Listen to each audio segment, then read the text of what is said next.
Oui, merci Madame la Présidente. Merci pour cette présentation, toujours très intéressant. Moi, je découvre ça.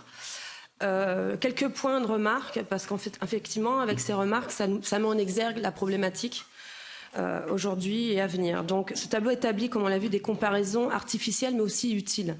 Je dirais utile parce qu'on apprend que l'administration française mettrait 19 jours pour répondre à une question de ses partenaires européens dans l'application EMI. Donc ça, c'est une première remarque intéressante pour nous. Par contre, ça sera un peu artificiel parce que quand la Commission évalue les procédures des marchés publics sans communiquer aucune indication de la pénétration des entreprises américaines ou chinoises sur le marché public européen, ça pose problème aussi. On n'a pas cet indicateur. Alors, plus inquiétant, en regardant plus près ce dossier, j'ai appris que la France faisait face à 32 procédures d'infraction, ce qui est vraiment un problème pour nous. Notamment, j'ai remarqué un point très récent.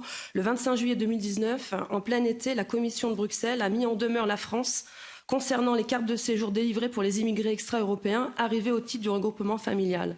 Ça pose question sur le fond et sur la forme.